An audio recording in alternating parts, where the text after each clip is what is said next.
Good afternoon and welcome. I call to order the Lake Havasu City Council regular meeting on Tuesday, July 14th, 2026 at 5:30 p.m.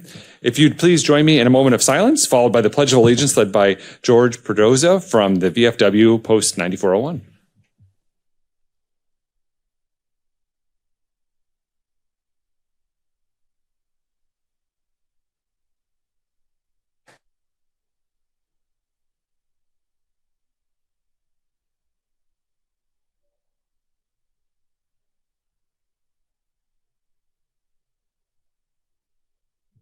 Thank you. And Mr. Pedroza, if you'd like to lead us in the pledge.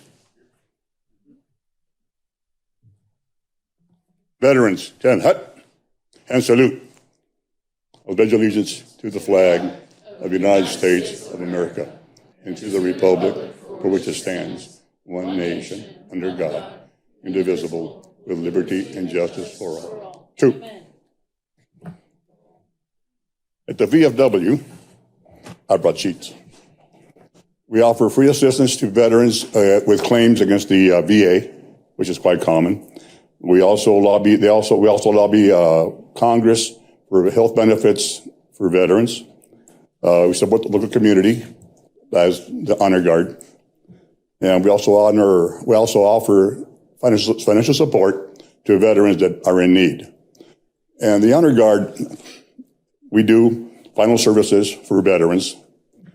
But we also do other things like flag presentations for golf tournaments, auto shows. We've honored veterans on their birthdays when they turn 100. We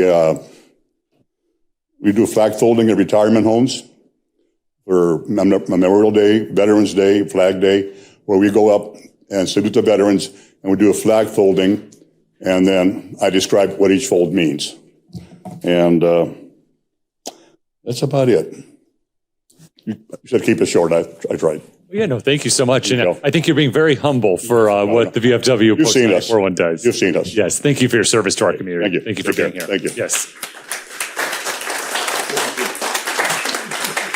All right, the next item on the agenda is our roll call. Ms. Davis, if you please call the roll. Councilmember Nancy Campbell. Here. Councilmember Jenny Koch. Here. Jim Dolan. Here. Cameron Moses. Here. Michelle Lynn. Vice Mayor David Diaz. Here. Mayor Cal Sheehy. Here. Thank you. Thank you. Item 5 is our consent agenda. Would any of the council members like to remove any of the items for separate discussion? Mayor.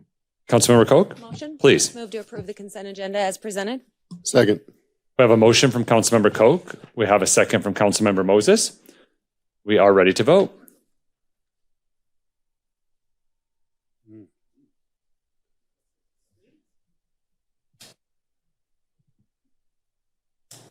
Motion carried 6-0.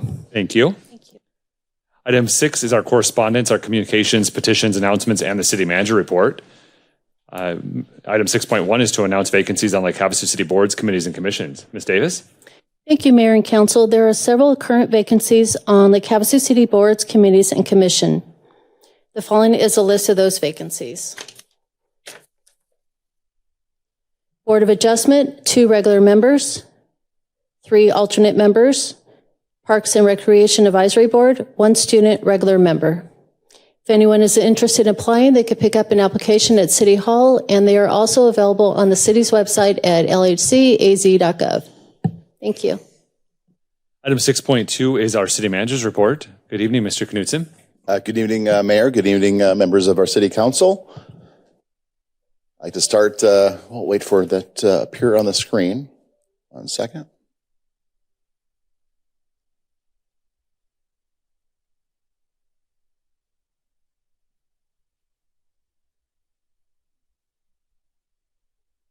It's going to take a little bit of doing. We'll ask for everyone's patience here for just a minute as Mr. Steve Blake helps us.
Thank you, sir. Mr. Steve Blake to the rescue once again. He does a lot for us. Yay. Wonderful. First, I'd like to wish everybody a happy new fiscal year. July 1st marks the start of our new chapter in the budget. A new fiscal year means new opportunities, fresh priorities, and another chance to make a positive impact in our community. Here's to a year of collaboration, innovation, and continued success. So let's make it a great one in fiscal year 27. On July 1st, Lake Havasu City kicked off Independence Day holiday by celebrating America's 250th birthday with a community event at the Aquatic Center. The celebration featured open swim, the splash pad, pizza, cake, crafts, photo booth, and family-friendly activities. We had more than 430 residents that joined us for the event that day. Mayor Sheehy proclaimed a proclamation recognizing Lake Havasu City America 250 Day, commemorating the historic milestone.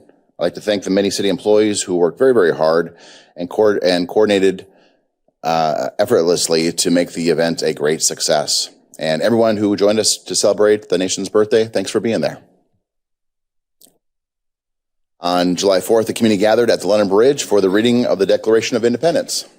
The celebration began with Mayor Sheehy presenting an America 250 Day proclamation, again recognizing the significance of our nation's 250th anniversary. Mayor Sheehy and Councilmember Michelle Lind then participated in the reading, commemorating our nation's founding and honoring the principles of freedom and democracy. I'd like to thank Mr. Bob Barrett and Joe Nallette for coordinating a successful event, and to everyone who joined in celebrating our Independence Day this year. Last week, we celebrated the groundbreaking of Fire Station Number 7, long awaited. It took place at the corner of McCulloch Boulevard and Sloop Drive. It was great to see so many community members. There's so many people came out for that event. It was wonderful to see. We had our project partners, elected officials, and staff as we all officially kicked off construction of this very, very important public safety project. Fire Station 7 will reduce response times, not just in that area, but throughout the community for our growing community and serve Lake Havasu City residents for many, many years to come. And we look forward to celebrating its completion and ribbon cutting as it comes in under budget and at the appropriate time. They're telling us a 12-month construction time period. Mayor Sheehy, you and Vice Mayor David Diaz and Assistant City Manager Anthony Kozlowski joined Parks and Recreation staff as the mayor officially proclaimed July as Parks and Recreation Month in Lake Havasu City. I'd like to recognize and thank our Parks, Recreation, and Aquatic staff for the dedication to providing outstanding programs, events, and recreational opportunities while maintaining our parks, playgrounds, sports fields, aquatic facilities, and public spaces. Their hard work helps make Lake Havasu City a great place to live, to play, and enjoy the wonderful opportunities that we have outdoors. This Thursday, July 16th, marks the final day of another successful summer camp season. Throughout the summer, our Parks and Recreation Aquatic staff provided local youth with a safe, engaging, and memorable experience filled with fun, learning, and adventure. Campers enjoyed arts and crafts, cookie decorating, glow-in-the-dark activities, aquatic center visits, and field trips to Havasu Riviera Beach, where they learned the basics of sailing from Sea Scouts. Campers also received free life jackets through the San Bernardino County Sheriff's Department Life Jacket Giveaway Program, helping promote water safety both at camp and at home. A special thank you to our partners, organizations, and sponsors who generously helped make this year's summer camp programs another unforgettable experience for our youth in Lake Havasu City. Some great pictures there. We're very, very grateful to our community sponsors for helping provide free open swim opportunities at the Aquatic Center this summer. Thank you to Abundant Grace for sponsoring June 28th, Lynn's Little China for sponsoring July 5th, and Havasis for sponsoring July 12th. This generosity provided families with the opportunity to enjoy a fun-filled day at the pool at no cost to them, creating lasting summer memories for many in our community. We're very grateful for our community partners who help support and make recreational opportunities accessible to residents of all ages, again, free of cost, thanks to our sponsors. The Lake Havasu City Attorney's Office would like to thank forensic scientist and DPS crime lab manager Jonathan Noble for his almost 30 years of service. Jonathan has provided valuable services to our city prosecution division and police department, along with many other agencies around the state. Mr. Noble's career included blood alcohol testing, controlled substances, crime scene, clandestine lab crime scenes, and serial number restoration, along with 18-plus years of crime lab management services. We thank Jonathan for helping keep our community safe and providing valuable insight and testimony in the many cases he worked over the years. Thank you, sir. And lastly, the public is invited to join us as we celebrate the grand opening of the Dr. Thielak Fernando Water Quality Laboratory. It'll take place in 2 days on Thursday, July 16th, and we'll start at 9 a.m., and that'll be located at 360 Cypress Drive, adjacent to our wastewater treatment plant. The community is invited to attend the special ribbon cutting ceremony as we recognize this important investment in Lake Havasu City's water infrastructure and honor the legacy of Dr. Thielak Fernando for his outstanding contributions to our community over the years. And we hope everybody joins us for this very, very special day. And with that, Mayor and Council, that concludes my report for this evening. Thank you, Mr. Knudsen. Move on to item 7, which is our public hearings. During each of the next 11 items, there will be a public hearing portion. When we open up the public hearing, we encourage you to engage in the conversation at that time if you're here for one of those items. We will also have a call to the public after the public hearing items, and I'll go over those guidelines when we get to that portion of the meeting. We'll start with item 7.1, which is a Series 12 restaurant liquor license for Water's Edge Winery, Lake Havasu, 2200 Mesquite Avenue. Ms. Davis. Mayor and Council, Beverly Hawkinson has applied for a Series 12 restaurant liquor license for Water's Edge Winery, Lake Havasu, located at 2200 Mesquite Avenue. All posting requirements have been met, all fees have been paid, and no objections were received. This location is properly zoned for a Series 12 liquor license. I'm happy to answer any questions, and the applicant is also in attendance in case you have any questions for her. Thank you. Thank you. Are there any questions from members of the council for Ms. Davis or the applicant? All right, this is a public hearing. Would anyone like to address the city council on this item? Seeing none, we'll go ahead and close the public hearing, bring it back to council for discussion or possible motion. Motion. Yeah, Vice Mayor Diaz. I move to recommend that the Arizona Department of Liquor License and Control approve a series number 12 restaurant liquor license for Water's Edge Winery, Lake Havasu, 2200 Mesquite Avenue. Second. We have a motion from Vice Mayor Diaz, a second from Councilmember Campbell. Is there any additional discussion? Hearing none, we're ready to vote.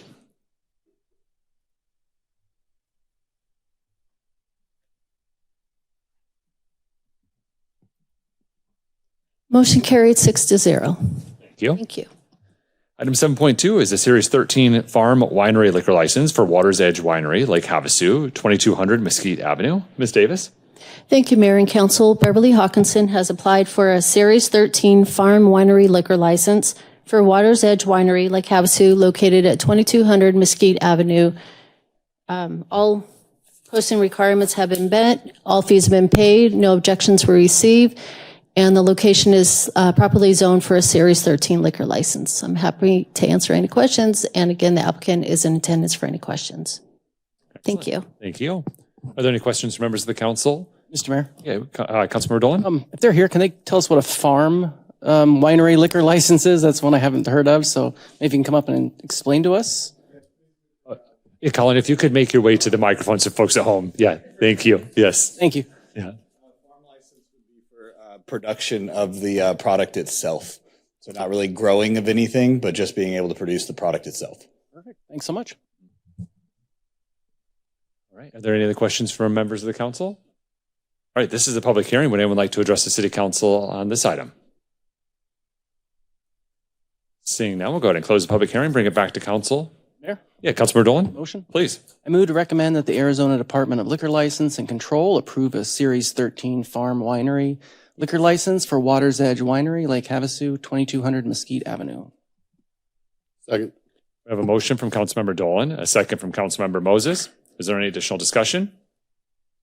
Seeing none, we're ready to vote.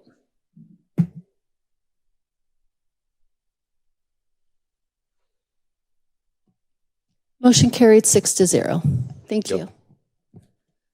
All right, item 7.3 is resolution number 26-3931, levying 0.6718 cents per upon the assessed valuation of the property within Lake Havasu City, subject to taxation upon each $100,000 of valuation, sufficient to raise the amount of estimated to be required in the annual budget, less the amount estimated to be received from fines, licenses, and other sources of revenue, which is an additional levy in the amount of $318,012, excluding new construction due to the increase in assessed valuation, providing for a general fund for the general municipal expenses for fiscal year ending June 30th, 2027. Ms. Olson, I might have gave your whole presentation by reading that.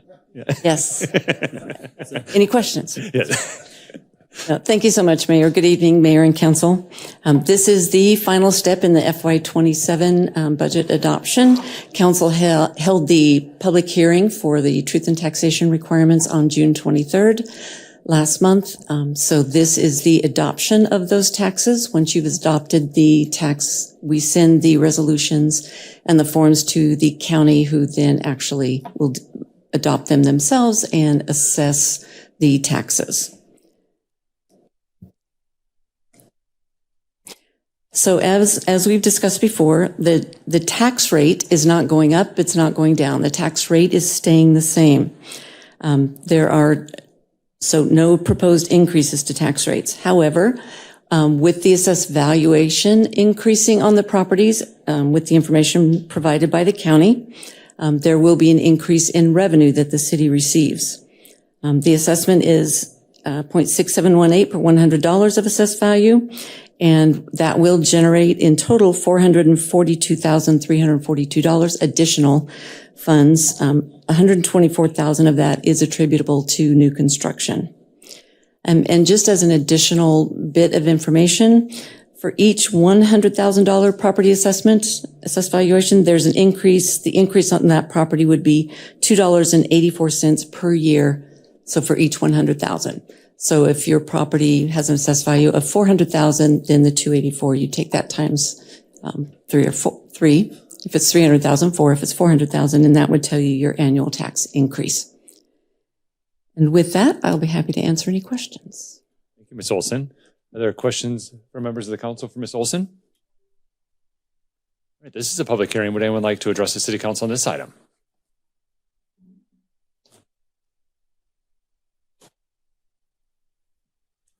Good evening, Mr. Mayor, City Council members. My name is Bob Barrett, Lake Havasu City. I wanted to address a couple things. I don't think it'll change at this point, but if you could, can the other slide be put back up so folks can follow along? Sure. Yeah, Steve, could you put Ms. Olson's presentation back up? Thank you. And then go, I don't know who would, is Ms. Davis going to move it? So the property tax levy is the middle. And it, as Ms. Olson mentioned, there is a tax increase involved in that. $318,000 from existing taxpayers. But that middle area is based on two things: the assessed value that comes from the county and the tax rate that comes from the city. So if your goal as a city council is to keep the tax rate flat, you did your job. If your goal is to keep the property tax levy on existing taxpayers flat, then you have a little bit more work to do, because the property tax levy is increasing as it increases every year. I'm pointing that out for one particular reason. We hear, the rate is staying the same. Property owners don't care about the rate, they care about their property taxes, and they care whether that number goes up, down, or stays the same. That's the middle number, and that's going up. And I'm here today just to point out to the public, because it's been on my mind for many months now, that our levy is going up, as it has for many years in a row. It didn't used to. There were a few years in the past where that property tax rate actually decreased, causing the levy, what we pay, to stay the same or go down. If you chose to keep the property tax levy the same, then your rate would be about 0.6329. I did the math for you. So if that were a choice you wanted to make, then that would be great. But just wanted to say that our property taxes are going up for existing households, in addition to new construction, which gets you up to about $400,000 and some in additional revenue to the city. That's all. Thank you. Thank you, Mr. Barrett. Thank you for pointing that out. That's why we did the truth and taxation hearing last meeting, pointing out those specific points. But thank you for bringing it forward today. Would anyone else like to address the City Council on this item?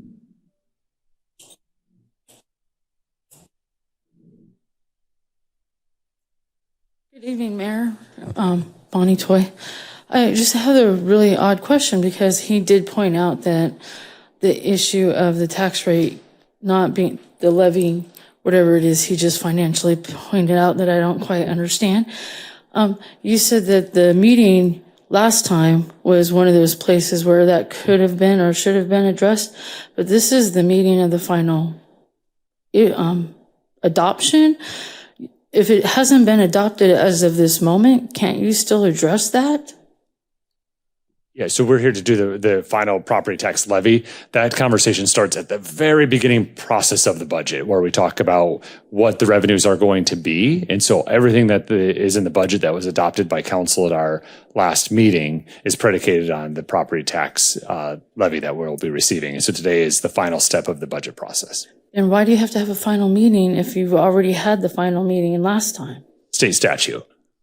Yeah, so state law tells us this. So we're following state law on how we adopt these items. Okay, thank you. Thank you. Would anyone else like to address the City Council on this item? Seeing none, we'll go ahead and close the public hearing, bringing it back to council for any discussion or a motion. Mayor? Yeah, Councilmember Campbell? I have just a quick question. Yes. We've already approved the budget, so obviously we already planned on this tax levy going into place. Was it like this in the past that we would approve the budget and then approve the tax levy, or is this better policy to approve the tax prior to? Because obviously we approved the budget and this included the budget. Seems a little backwards to me. Sure. Yeah, that's just how it's dictated in state law. I know, Ms. Olson, if you have anything to add to that. Yes, we start bringing it up as staff to council when we often mention it starting with the March or the April meeting, that work session. And then we mention it again in May, just to make sure it's clear to everyone that the rate is being proposed to stay the same, which would increase the levy amount, the revenue. So we've tried to repeat it as often as possible so that it's not a surprise. We've acknowledged from the very beginning that the revenues would go up. But state law does require that you have the truth and taxation hearing, and then at least 14 days must elapse until you can then adopt the property tax. So we have to, when we have the truth and taxation hearing on the night that we adopt the budget, we have to wait at least 14 days before adopting the levy. Thank you for the clarification.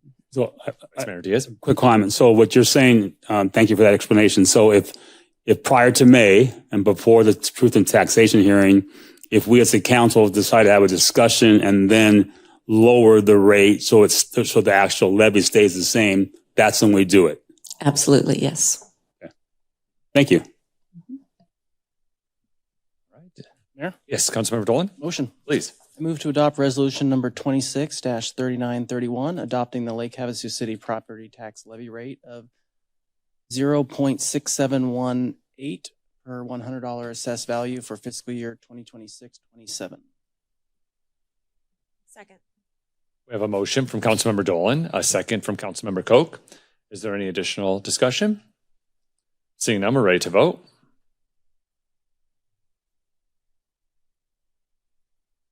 Motion carried 6-0. Thank you. Item 7.4 is resolution number 26-3932, adopting the property tax levy and certifying the annual financial requirements of Lake Havasu City Improvement District Number 2, the London Bridge Plaza, for fiscal year 26-27. Ms. Olson. Thank you. Again, this has been part of the process as well. The Improvement District Number 2, London Bridge Plaza, is a self-imposed tax. The property owners in that district have requested to tax themselves so that those funds could be attributable to that specific area. It includes the maintenance and operation of the parking lot, the electricity, which for the lights, water service, and the landscaping in that area. We did mention in the budget work sessions that there is a fund balance in ID2 right now, or as of July 1st, that's about a little over $15,000. The district is running, it's about breaking even between the revenues they're generating and the expenditures. It's pretty tight, but we feel with the additional fund balance that's in place, there was no need to even request an additional or an increase in the tax rate because the fund balance could actually cover any additional costs, anything not over $15,000. So it's a close margin, but with that fund balance, we don't see a need to increase that. The property owners have not requested an increase as well. And with that, I'll be happy to answer questions. Thank you. Are there any questions for Ms. Olson from members of the council? Your question. Yeah, Councilmember Campbell? Did you say that the parking lot preservation is part of that assessment?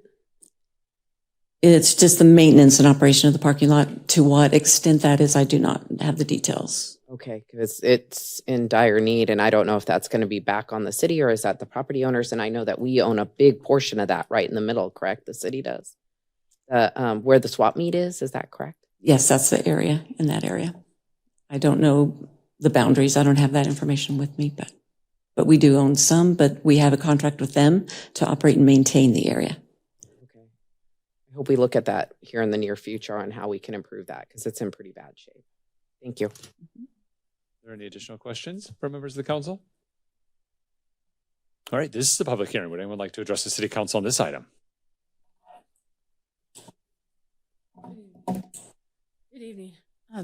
Mayor, council, I have an odd question. Says that this is a tax specific to the owners in that certain area. If other people in certain areas wanted a tax specific for their area, could they do that, and how would that process work? Yeah, so that's a loaded question. The answer is yes, there is an opportunity to do that, but there's lots of different components that have to come into play for doing a special taxing district, and it's all prescribed by state law. But the opportunity is there, yes. Thank you.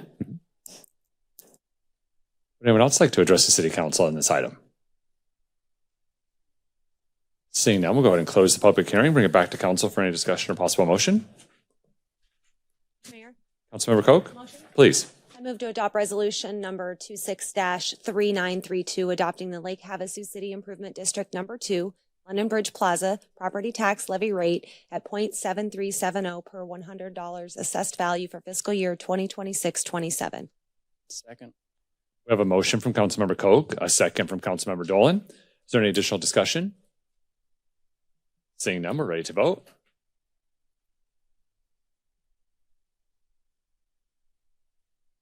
Motion carried 6-0. Thank you. Thank you.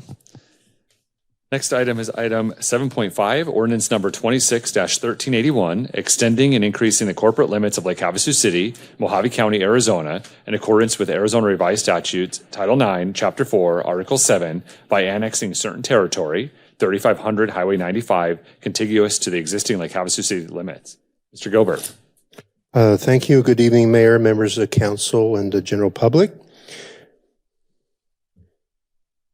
This is the second of two Arizona statute required public hearings before action can be taken to annex a single Mojave County owned parcel, formerly the Sheriff's Department building at 3500 Highway 95 North, into the city to manage its future reuse and evaluate its potential as an economic development opportunity. The former Mojave County Sheriff's Office property totals 1.13 acres, is located at 3500 Highway 95 North, just north of the Tractor Supply retail store, which is itself inside the city limits. This part of Lake Havasu City, just outside the city limits, is shown as CMU commercial mixed use in the current general plan future land use map, and there appears to be no need to alter this designation based upon its location on a major highway. The property is currently located in the county under their zoning scheme, but the logical zoning designation to apply if the property is annexed would be C2 General Commercial to match the existing zoning on the adjacent Tractor Supply Company property. This slide and the following slide, which I'll get to in a minute, show the property from up close and further away to give a sense of the condition of the property and the surrounding uses.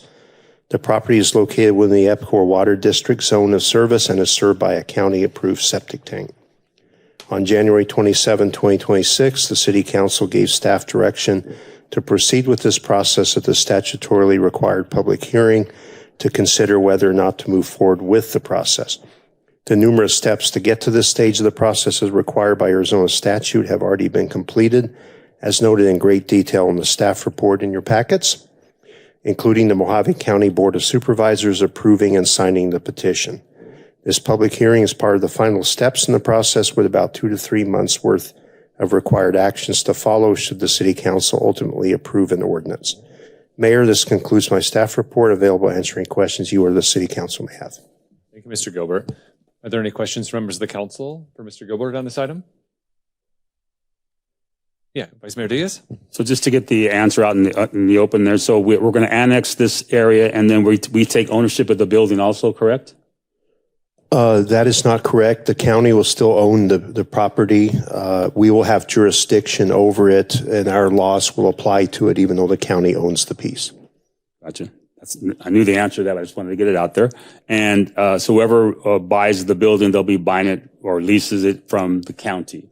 We get all the tax revenue for whatever business goes in there. That is correct. Any use that goes in there or buyer would be paying taxes to the city instead of to the county.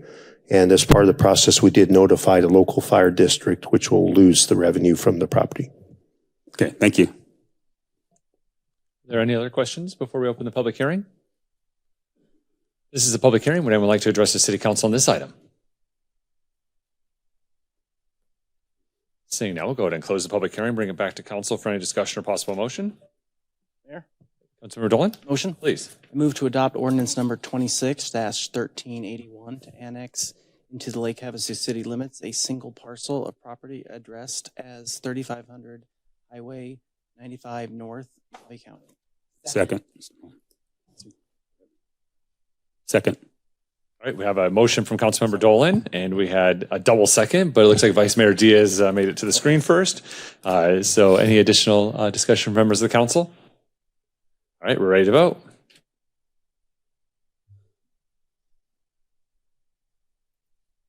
Motion carried 6-0. Thank you. Item 7.6 is ordinance number 26-1383, amending Lake Havasu City Code sections 14.02.04, letter D, and 14.02.05, letter G, mixed-use channel Riverwalk District and Island Body Beach District to preserve shoreline public access. Mr. Gilbert. Thank you, Mayor.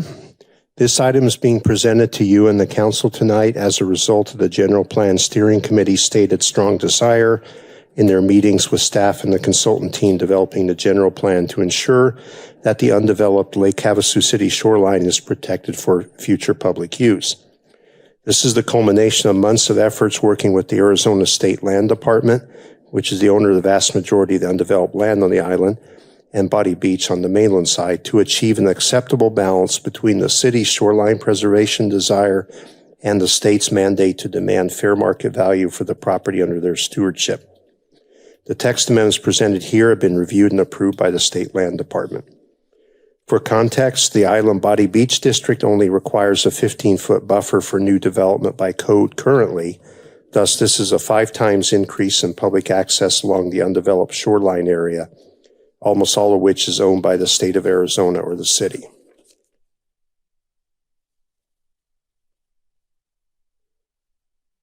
Up on the screens is a list of the primary changes proposed to the code sections for the mixed-use channel Riverwalk and the Island Body Beach districts.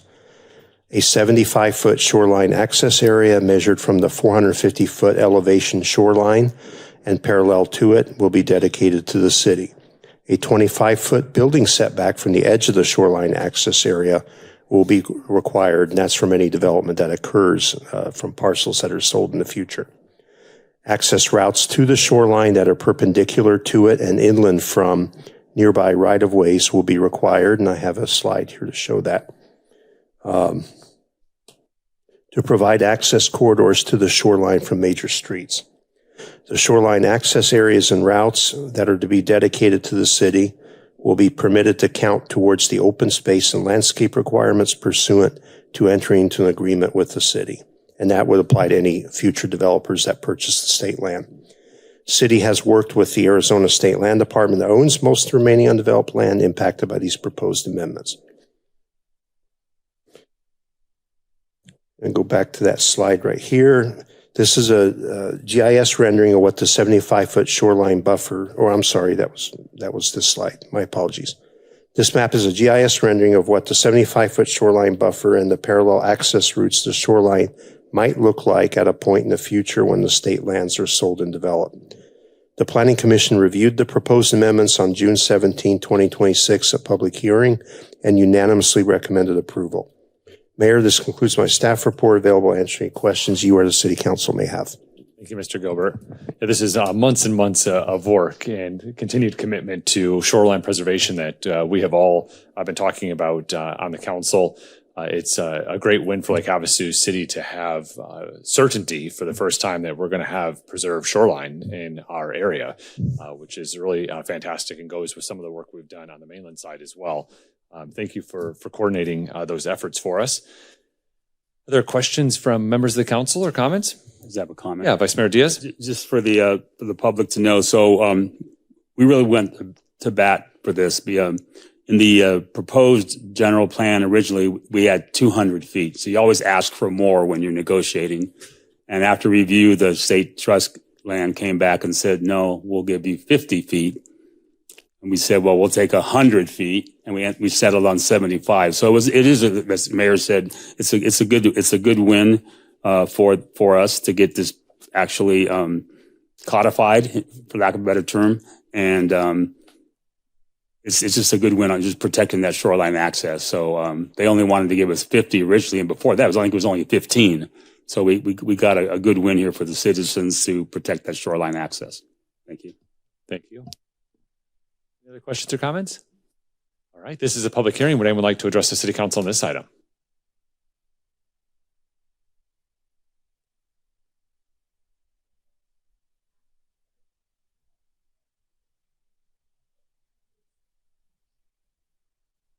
Hey there.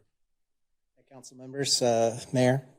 My name is Jackson Rod. I'm a citizen involved in the jet ski racing community here in Lake Havasu. Really invested in maintaining Body Beach and what that means to our community, the millions of dollars that are represented in homes, travel expenses, just investment into our community based off of PWC racing involved in Lake Havasu. While I see the efforts of you guys maintaining our shoreline access as a recreational boat enthusiast as well, member of the Lake Havasu Marine Association, that's an absolute win for us. However, I'm curious about what the future of Body Beach looks like with this proposed 75-foot shore allotment and what the city council is involved in trying to maintain that access. And state land obviously has control of that right now, but I believe that there's another interest that have, say, a lease on that. Falcon, I want to say, is what I was looking at earlier. What is the city council doing in that regard to try to maintain Body Beach and just the recreational dollars that do come into town as a result of that? Mr. Rod, great question. So there is not a conversation that goes by with State Land Department that we don't tell them how important Body Beach is to our community and that we need it open and preserved for our water users that use that area. As you mentioned, it is an Arizona State Trust land property. This is just one step in making sure that we secure a future. So the action tonight will give us 75 feet immediately on that area to ensure preservation. The lease that you mentioned on the GIS with Arizona State Trust land, I think was a mistake and it's been corrected now. I noticed that as well and called the commissioner and asked the same questions you're asking, like how did this happen and what's going on? It's been corrected. Those are the folks that purchased the waterfront property, which was the former golf course over on the island. So I think that when they were putting it in on the map that it just was incorrect. So that's since been corrected. But we have a commitment to keep Body Beach open and usable for generations to come. And that's what this is, one step towards that for us. We understand how important the jet ski community is and the Body Beach is to not only the sport, but just our residents that enjoy that area every single day. So this is one step towards protecting that for the future. As a citizen, what can we get involved in doing to maintain that access and get that going forward? is there any motions or anything that we can get in place to try to maintain that area? Sure. Obviously, you said that you've spoken with the state trust every time it comes up. Every conversation I have with them. So if I might be talking about another piece of land, and I make sure they know Bonnie Beach is important too. So yeah, anytime we have coalitions, it's a fantastic thing. Maybe call my office after this meeting, and we'll schedule something, and we can talk about ideas on how you and the community can advocate for the use of that. Thank you. Yeah, you're welcome. Would anyone else like to address the City Council on this item?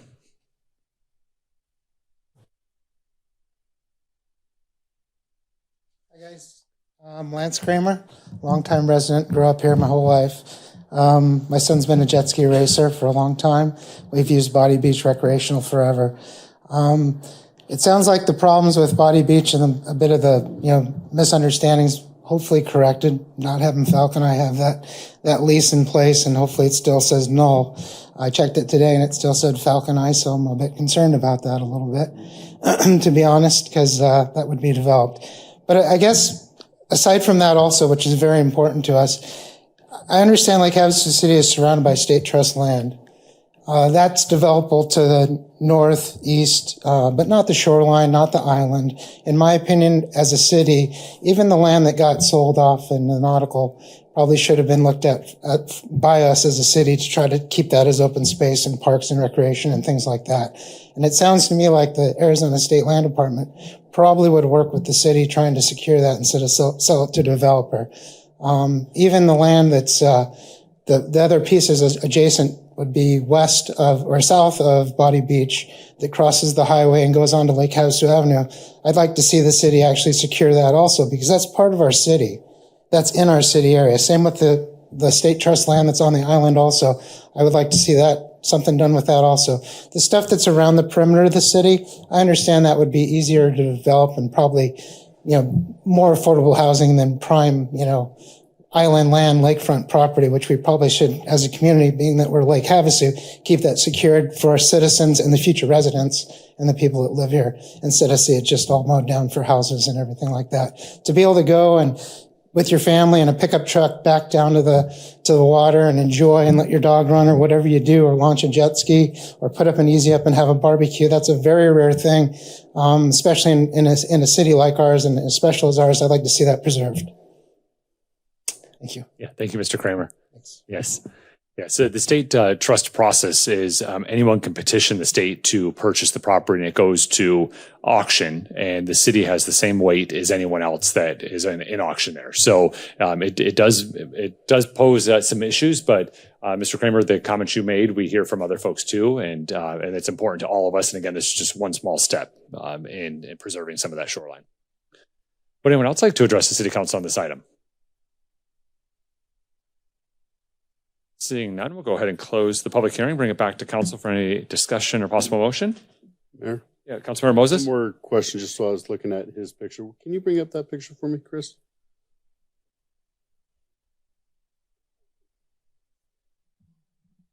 The one with the line, the border on it. Steve, please put the presentation back on the screen. Yeah, we need to get him back up on the screen. There we go. Not this one, right? The other one? So the 75 feet that we've negotiated, where's the starting point on the 75? Oh, that's this one here. Is it the line, or is it the 850 watermark, or?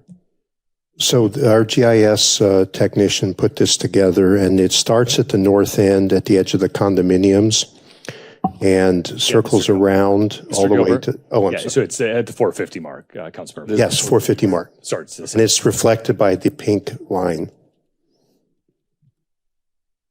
But it'll come in, if the water comes in, the line comes in, is what I'm saying. Yes. All right, thank you. Yeah, Vice Mayor Moses, or Vice Mayor Diaz. I move to adopt ordinance number 26-1383, amending Lake Havasu City Code sections 14.02.04D and 14.02.05G, mixed-use channel Riverwalk District and Island Body Beach District to preserve shoreline public access. Second. We have a motion from Vice Mayor Diaz, a second from Councilmember Moses. Before we vote, I just would like to again thank the General Plan Steering Committee, who's done a lot of work on ensuring our general plan has these protections and preservations put in place. To the Planning and Zoning Commission that heard this item, and of course to my colleagues here on the council. This is a big win for Lake Havasu City that's happening right now. So thank you for all of your efforts on that. We do have a motion again from Vice Mayor Diaz, a second from Councilmember Moses. Is there any additional discussion? All right, we're ready to vote.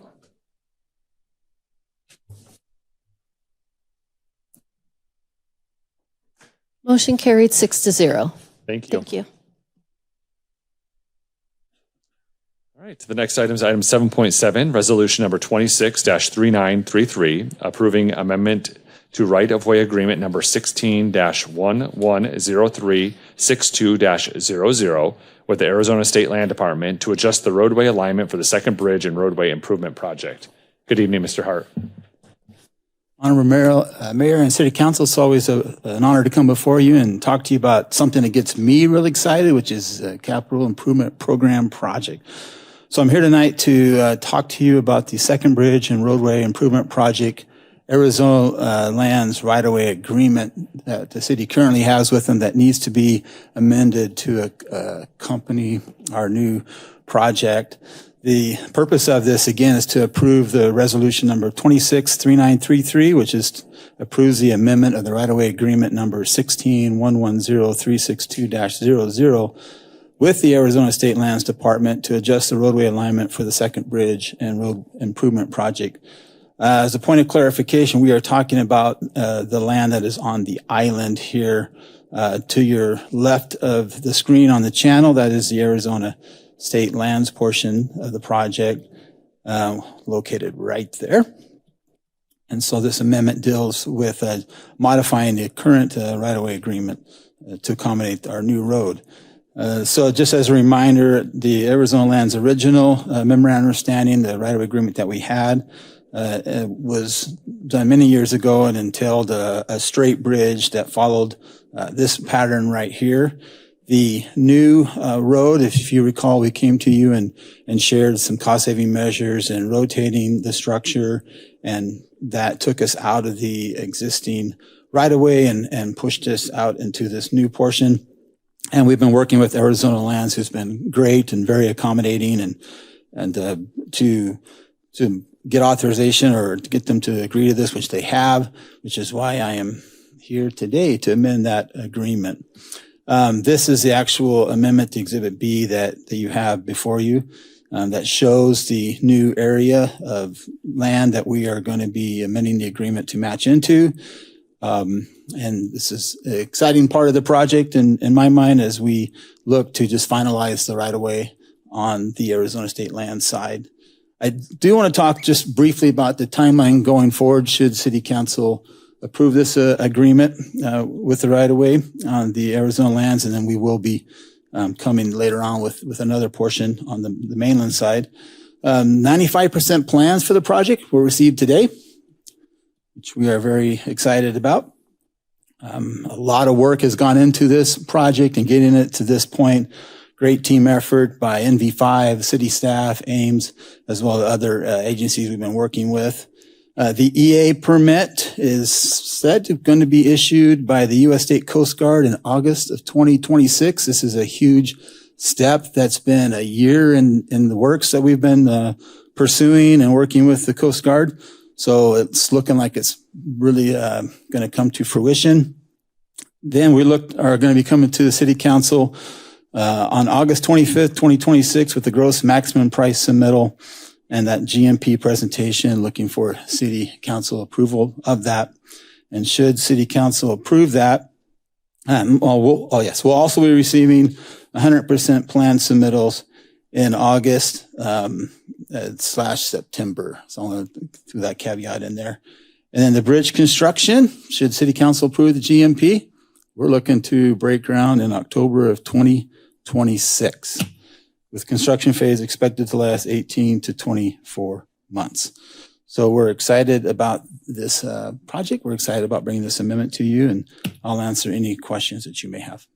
Thank you, Mr. Hart. Are there questions from members of the council for Mr. Hart on this item? Yeah, Vice Mayor Diaz. Mr. Hart, thank you for the presentation. Can you, for the benefit of the public, they've heard 30% and 50% and 60%. Now we're at 95%.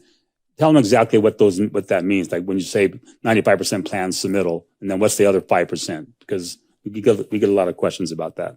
Yeah, that's a good question. So in our world of design and plan submittals, we do set mile markers for various stages of the project design, and 30% typically is kind of your core objects with alignments of the road and the bridge and some of the generalized base questions that we want to deal with.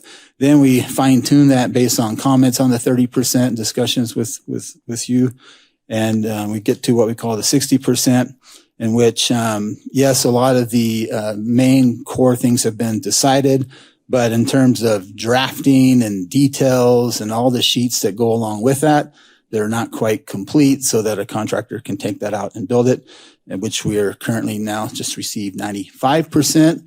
So we have approximately 166 pages of bridge plans and road plans with lots of details and things like that, with all of the drafting and text and all that stuff all pretty close to being done. So we have a little 5% now where we're going to review the 95%, just make sure nothing was left out and make sure the nitty gritty details, as you know, that the devil's in the details. So we'll just go through the fine tooth comb and make sure that everything's covered there. My last comment is, every little bit counts on a project like this when it comes to saving money and getting the biggest bang for a buck. Can you tell us how much money we are saving by doing that shift of the roadway, please? Yes, if I recall right, back to the 30% submittal, I believe it was close to $3 million we were saving by doing that shift. Excellent. Are there any other questions or comments from members of the council on this item? All right, this is a public hearing. Would anyone like to address the city council on this item?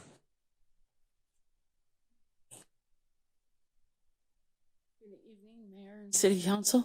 I did have a couple questions in regards to one, where was it shifted? Well, it showed on the map where it was shifted from, and it only saved $3 million. I know $3 million is a lot in a $35 million bridge, but does it actually make it safer? And then I was really curious what happens if there's an accident that blocks Beachcomber and McCulloch Boulevard right there at that Y section. If there's an accident that blocks that section for hours, how will people be able to access the second bridge or the London Bridge? Yeah, so when it comes to if there were an accident, our police department and first responders have mitigation strategies to ensure that people can move about in those situations. It obviously would depend on a lot of factors and a lot of details. When it came to the bridge that we were able to get the savings, so the alignment's pretty much the same. They just kind of shifted the alignment, and that's where we're gaining the ability to have these additional savings because the bridge now can be less in length. But what the action in front of us now is to adjust the right of way that we secured many years ago to meet that new alignment. So.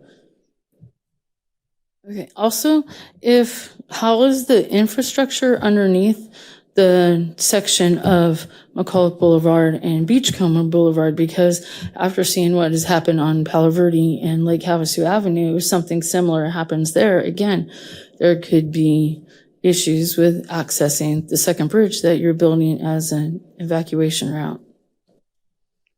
I don't know that Mr. Hart, do you have an answer? Yes, sure. The infrastructure underneath the road is in great condition. As part of this new project, we are putting in additional lines that are going to cross underneath the bridge that we're calling redundant lines to help mitigate any type of break in the future if needed, though I don't visualize that. So there's really nothing at all in the fields, if you will. There is something in McCulloch, but it's in great condition, and we're going to be connecting new lines to that.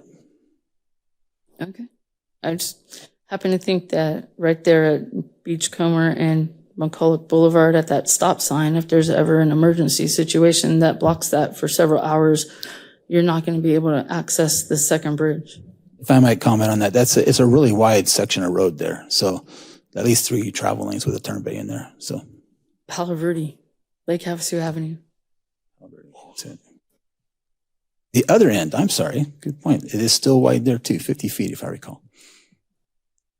Would anyone else like to address the council on this item? Thank you, Mayor. City Council, Bob Barrett. Just 2 quick questions. Why? So the date has moved up. That's great news. October of 2026. That's 3 months from now. Why was October picked? And then also, what'll happen in October? Yes. So as we looked towards potential construction, one of the issues we were dealing with, or things that could potentially hold the project up, was the U.S. Coast Guard permit, which was a very, very important permit that we weren't sure of when that deadline or when that permit was going to be given. So as we worked towards it in our own minds, we were thinking October, November, but being conservative, we were saying spring of 2027, just because we didn't know how that permit was going to fall in place. However, great news, the permit looks like it's going to be blessed, and October was a logical date in terms of we should receive 100. While the GMP will present to City Council at the end of August, which if they move forward and approve that, then we'll have a contract in place with just ready to get going. So hopefully that answers your question. That was my first question, yeah. And question number 2, what'll actually happen in October? Well, the bridge itself is going to, well, first we're going to have a beautiful groundbreaking ceremony. So that'll be nice. But the goal would be, there'll be our prime, which is Ames, and then the sub, which is Comer Construction. Ames is the one that's going to be constructing the bridge structure itself, as well as some other components, but Comer will be structuring the roadway and improvements. So we're hoping to see both begin concurrent. So you'll start seeing excavation on the footings on the bridge, which actually most people won't see unless you're traveling through the channel. And then you'll start seeing grading occurring for the new roadways on both sides. In October? Yes. Thank you. Need some mobilization first. They got to get their equipment there. But then, yeah. Would anyone else like to address the council on this item?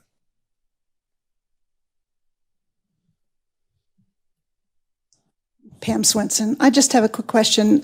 Who will actually have ownership of the bridge? Will it be like Havasu City completely? And I'm not familiar with the new access road and the new direction that's just been approved. Is it going over any state lands or the parks and the state park? Yeah, so it's both of those. Okay. Yeah, so does it have to have ADOT approval? The plan, all the plan sheets, are they going to be reviewed by ADOT? We are having the plans so that they meet ADOT standards, using ADOT bid items, working with them. So, But they don't have to have ADOT a stamp on them? No. Okay. Yeah, Coast Guard is the main agency with the bridge. Okay, they're the main agency. However, the land is on state land. So that's why I was wondering. So we have on the mainland side, it's on state parks land. And so we have a right-of-way agreement with them. And then on the on the island side, is the agreement we're talking about tonight. And Okay. it's with Arizona State Trust Land. But I still had a question with regards to the plan sheets. Sure. Yeah, and was that answered now? Yeah, I just don't understand why ADOT is not going to stamp them. That's all. Because it is on state park property. It is not an ADOT highway. Okay. That's why. Okay. All right. Thank you. Mm-hmm. Yeah, would anyone else like to address the council on this item? All right, we'll go ahead and close the public hearing, bring it back to the council for any questions, comments, or motion. I have another question. Yeah, I Councilman mean, it's kind of off topic, but it's not. So we have a lot of big event season coming up, Balloon Fest, all of that stuff coming that takes place right there. Will we be able to still protect their ability to conduct business and have the events and all that stuff while not slowing down the bridge and all that good stuff? That's an excellent question, Councilman Moses. Yes, we've been working with Ames Construction, our CMAR for the project. In fact, we had a meeting this morning discussing some finer details on a few items, and one of them was that when we look at establishing calendar days, how long it's going to construct this, we want to make sure that they take into account for those special times when they will want them out of the way, in a sense. So, we're talking about Desert Storm and Memorial Day, everything that we can think of, we're going to want to have in that contract so that they're not in the way. So yes, that is being talked about heavily.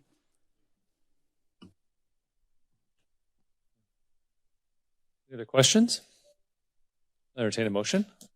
Mayor, motion. Councilmember Moses. Move to adopt resolution number 26-3933, approving the amendment to right-of-way agreement with the Arizona State Land Department to adjust the roadway alignment for the Second Bridge and Roadway Improvement Project. Second. We have a motion from Councilmember Moses, a second from Councilmember Koch. Is there any additional discussion? Seeing none, we're ready to vote.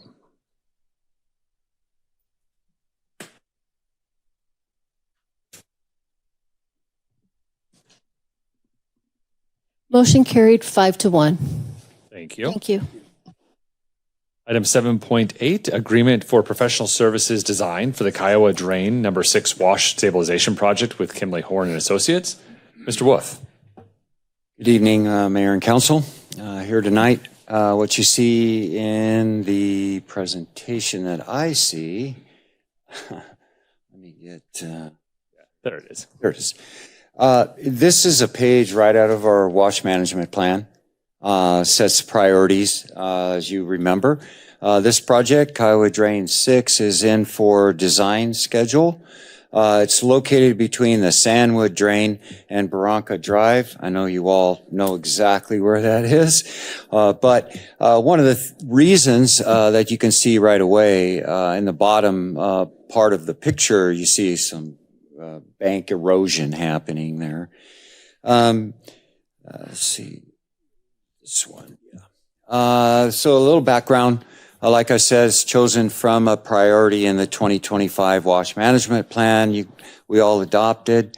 The improvements are pretty standard for washes here. Improvements include the bank stabilization, channel scour, which I'll show you, and energy dissipation to slow the velocities coming out of the mountains through our city. As high as 18 feet per second. That moves more than just dirt and rock. It moves cars, and that's the velocity and the veracity that a wash can have. It's also providing some grade control and our maintenance accessibility to get maintenance down in there in the washes. And of course, it reduces risk for adjacent property damage. The top right slide, just a good aerial view of the slot cutting. It's a pretty narrow slot for this area of the wash, and cutting about 8 to 10 foot deep. And when you get down in there, it's no getting out until one end or the other. So we like to take care of that not only for safety, but it controls this wash. It's got too high of a velocity. And then on the bottom, you'll see some embankment erosion occurring. We're actually losing, there's some loss of private property there in that bank erosion that you see. We will be doing things like relocating that power pole that's down in the wash also as part of the project.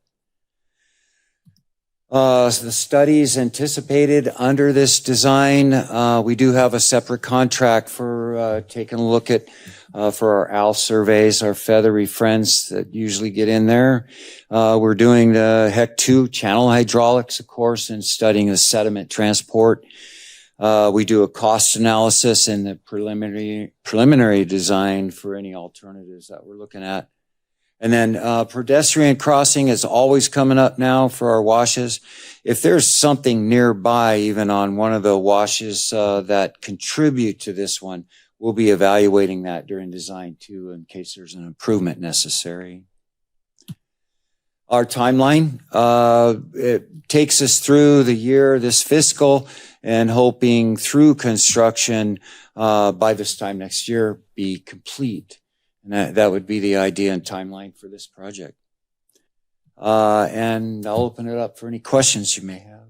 Thank you, Mr. Wolf. Are there any questions from members of the council for Mr. Wolf on this item? right, this is a public hearing. Would anyone like to address the city council on this item? Good evening, Mayor. I have a just random odd thought about that. Washes, is it possible to make them safe for e-bikes?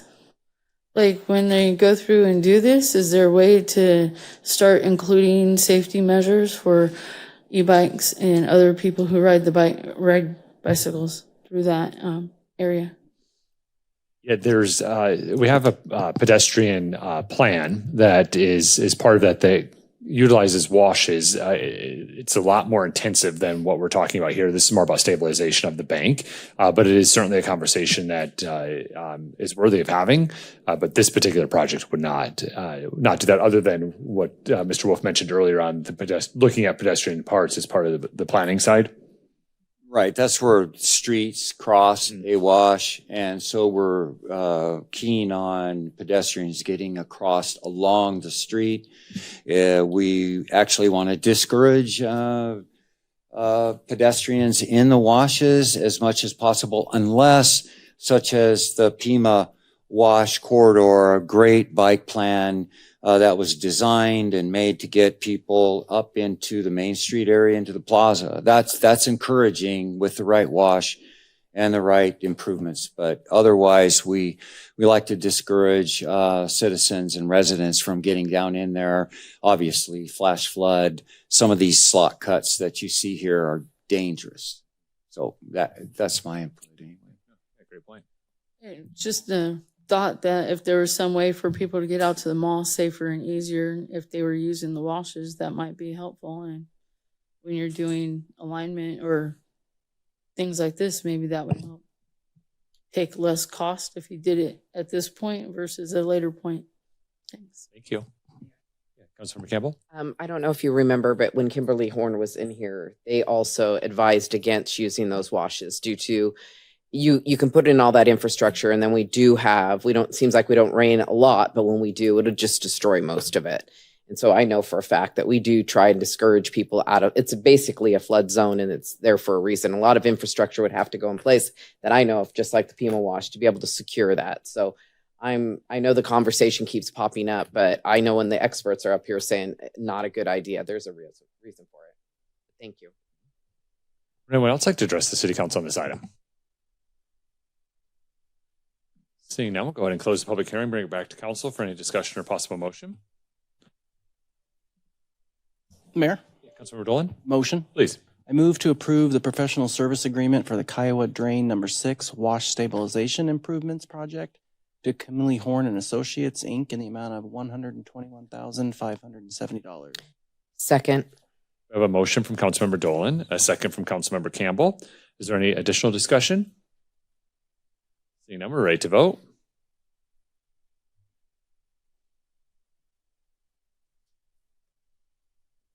Motion carried 6-0. Thank you. The next item is item 7.9. It is the fiscal year 2026-27 cooperative purchase of 23 vehicles from various suppliers. Good evening, Mr. Young. Good evening, Mayor and Council. It is that time of year again. Bringing to you tonight 23 vehicles of various kinds, both street legal and equipment. We're looking at several different cooperatives this year. We're bringing together 23 vehicles for a total of $1,858,500.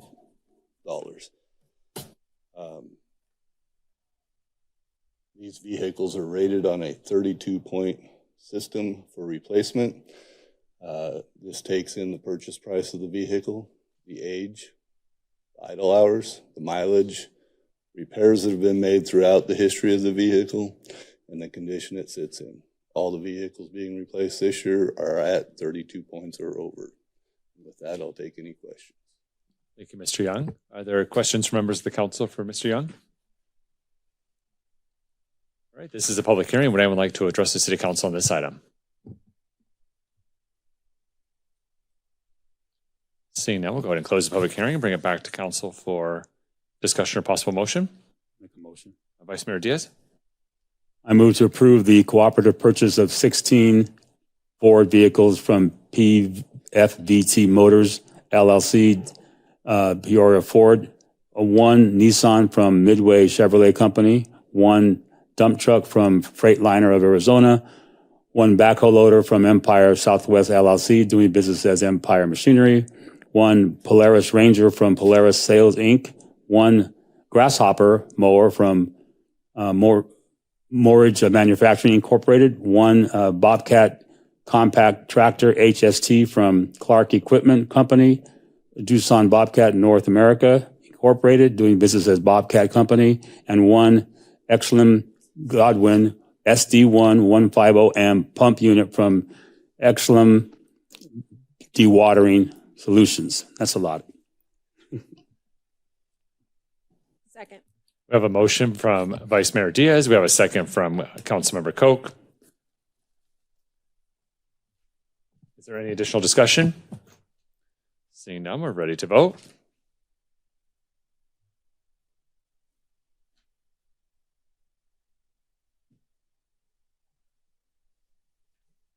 Motion carried 6-0. Thank you. Next item is item 7.10, bid for the Police Department Facility and Jail Rehab, Phase 2 of the project to Precise Builders, Inc. Good evening, Mr. Porter.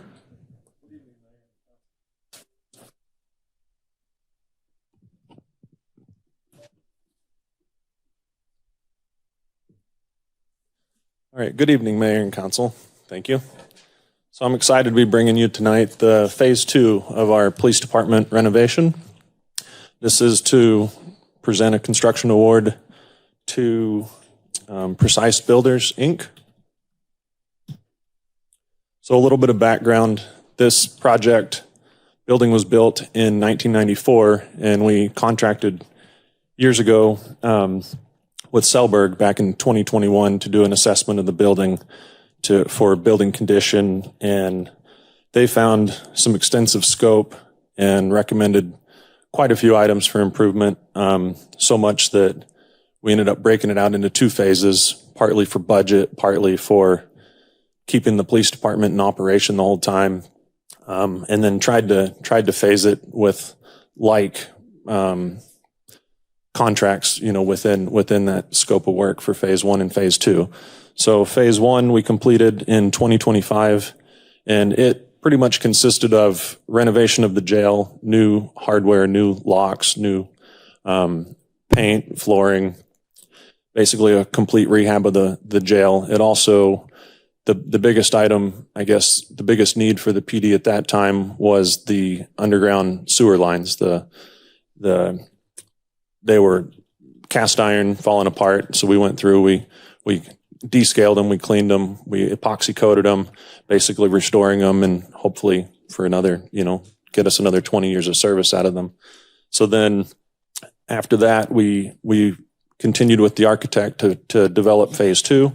So that's what I'm bringing you tonight. So in Phase 2, we're going to bring new air conditioning equipment, new HVAC equipment, to all equipment that, if I remember correctly, was 7 years and older. So there are a few things in the building that had been replaced somewhat recently that are still in good serviceable condition, but anything older than that is nearing its service life or possibly going to start giving us issues. So while we've got the building torn apart, we're going to do water source heat pumps throughout the rest of the building, new cooling towers, pumps, etc.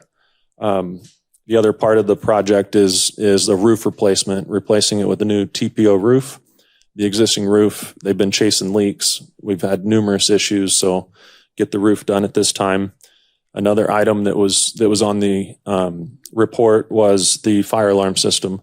So in the building, they're continually having nuisance alarms, things that nobody knows why they're happening, and it's just, again, 30-plus-year-old fire alarm system. So it'll be a new fire alarm control panel, new smoke sensors, heat sensors, horns and strobes, the whole fire system. Drywall repairs, first level and second level, interior painting, flooring replacement, renovation of locker rooms, And then there's a couple of older showers in the men's locker rooms, women's locker rooms. So it would be to bring an ADA accessible shower to both of the locker rooms. So here's just a couple pictures showing the aging equipment, the aging mechanical equipment. And then in the bottom right picture, it just shows a bunch of old obsolete equipment that used to be in the auxiliary building that houses the old gun range. That was taken out of service years ago and converted into a gym. The other parts of that building have been used for,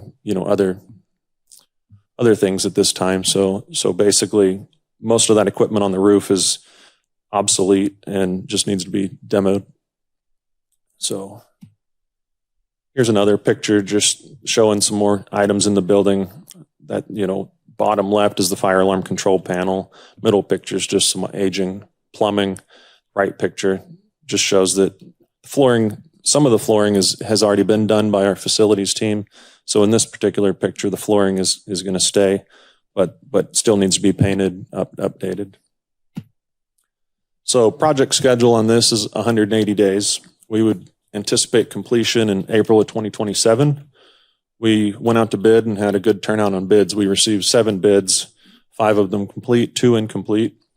And we had, not knowing how the bids were going to come in, we went out and had some additive alternates in there so that we could kind of shop and pick and choose and make the best bang for our buck, if you will. Through that, we have chose to accept and bring forward additive alternate 1, 2, 3, 4, and 6. And the bids came in with Precise Builders being the low bid at $3,753,866. And actually the bid just above them at just a couple $1,000s more, that was TR Orr at $3,755,900. So very close bids, very competitive. So at this point, I'm recommending construction contract be awarded to Precise Builders in the amount of $3,753,886.32. If you've got any questions, I'd be happy to take them. Thank you, Mr. Porter. Other questions from members of the council? I have a question. Can you go back to that previous slide? So when, I know it's really tight, the number 1 and number 2 are $2,000 apart, but when you look at do these people give, like, this is an important project, obviously, a lot of different things they're going to be working on.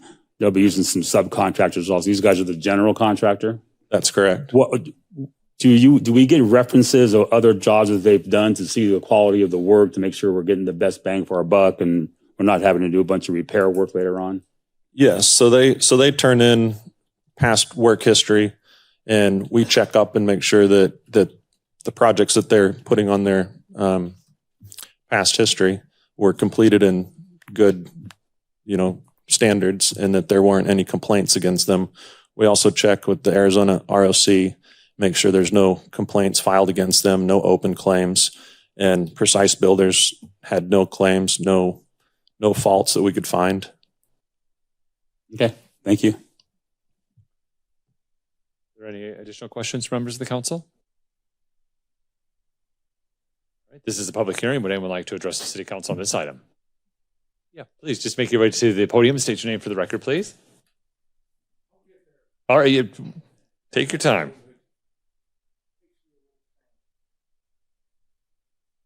Thank you for having me, everybody. My name is Mark McIver. E-bike is the big caper of the day. It's a non-topic. Okay?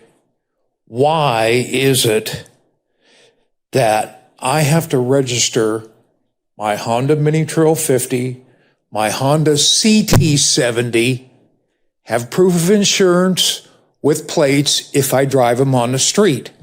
Why don't e-bikes have to do that? Okay. They're going down my street, and I live in residential, 30 to 35 miles per hour.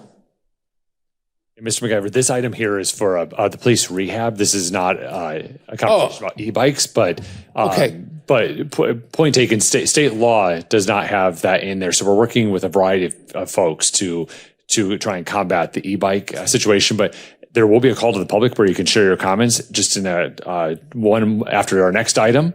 You can come back up and share your comments. We can't have a two-way conversation, but we can listen. I'm sorry, I didn't know. Oh, yeah, no, we appreciate your feedback, Mr. MacIver. Yeah, just a few more minutes. Would anyone like to address the council on this item?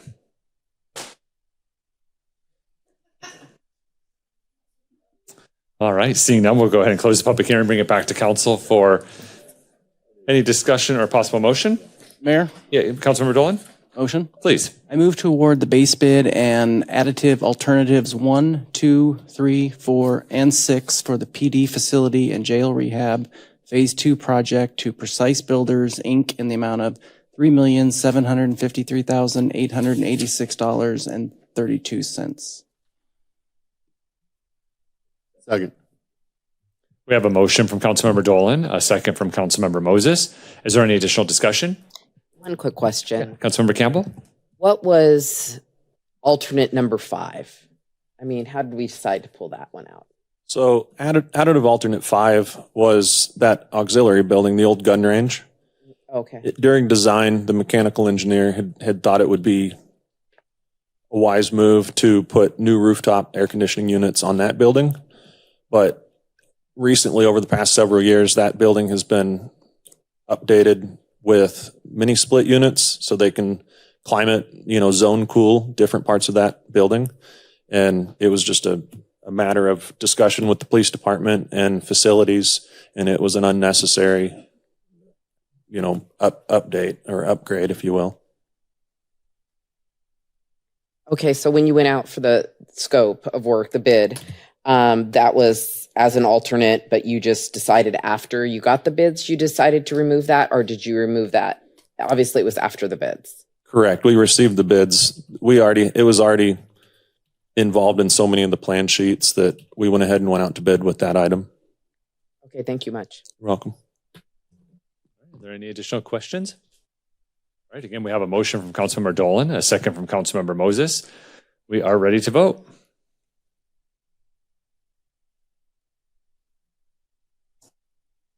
Motion carried 6-0. Thank you. All right, and our final public hearing of the evening is item 7.11.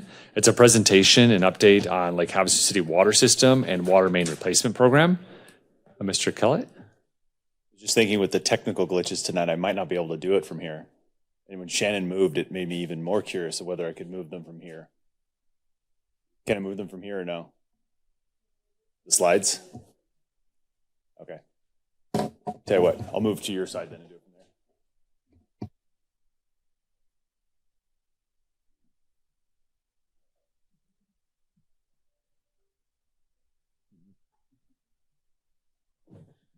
Good evening, Mayor and Council. It is an honor to be here and talk about our Water Division. So this is going to be an informational presentation specifically to the Water Division. We're going to be covering a lot of topics, so if you'll bear with me, we're going to go through quite a bit of this stuff tonight. And then, of course, there'll be time for questions at the end, as per our usual arrangement. I'm going to start with a map. This is a map of everything that's going on. The spaghetti noodles in blue, that's your water system. What we're showing at this resolution is basically the mains. We're not talking about service lines in this particular picture, although we do have them mapped as well. We're going to see things such as the booster stations, where the wells are, where mains are. The point of this slide is to emphasize it is a large and complex system. We operate on basically 7 pressure zones, but really we have almost 14 micropressure zones. And while it's not a direct part of this presentation, pressure is another big issue that we are tackling currently through our water model and through some adaptive management strategies to manage pressure throughout the system as well. It's another very interesting part of this is when you're managing that and have one zone that goes from 65 PSI to 110 PSI, and how do you make sure everybody gets the water that they need at the pressure they need?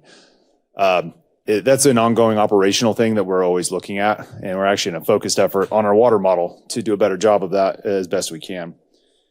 Moving ahead, the importance of your system is if you don't understand it, you can't do much with it. So we take quite a bit of time over the past couple of years developing performance measures and standards and stats so that we're actually tracking things that are happening within the system and not just saying, hey, we feel good about it. We're kind of past the days of feel good about it. We're in the days of here's data and let's make a decision.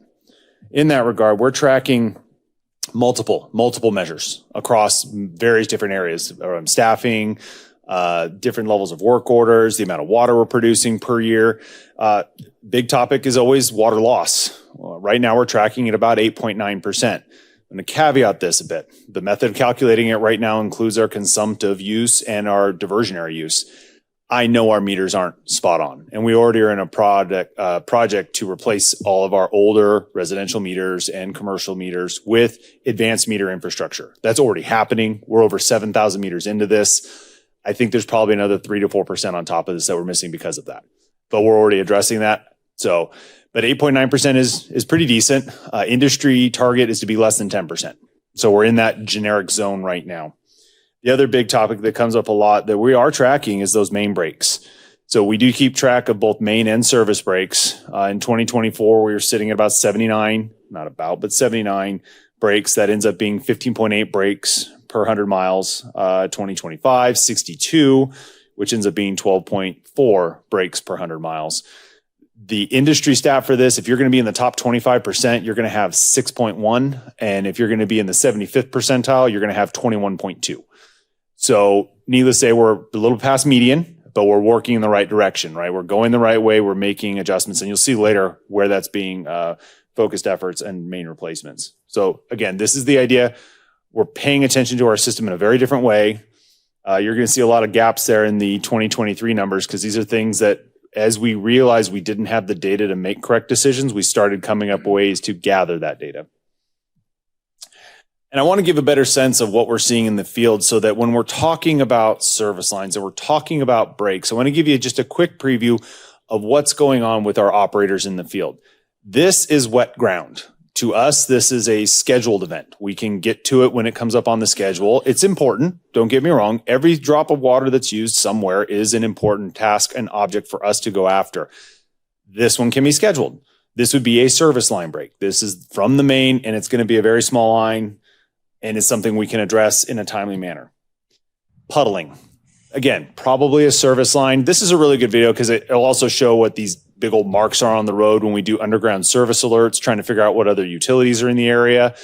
This is, again, a scheduled event. So when the water staff receives a reported leak, we're going to see these things. We're going to start coordinating.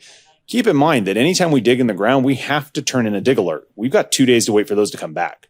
So what we've come up with in the interim is these little signs that you'll see, a nice little picture here, that it tells the customers, in our case, repairs are scheduled. We know this is happening. We're going to be on it probably within a week, but we do have to wait for those dig alerts to come back. We have to get that all the other utilities are okay with us digging in the area. And if they're not, they've marked, as you can see with some of these, where we can and cannot dig or where we need to be careful for their infrastructure. Then we get to things like active water flow.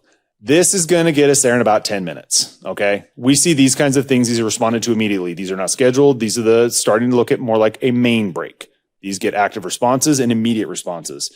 And into our least favorite, type flooding. These get as quick as we can possibly be there. This is where we would call in things like emergency locates. And so those utilities that are marking the services in the areas we're going to dig, they have 2 hours to respond. It's a very different scenario when we elevate it to this. And you have to keep in mind, when we're digging, we are telling other utilities, hey, stop what you're doing and come tell us what your stuff is because we need to do work in the area. So there is a coordination with other utilities.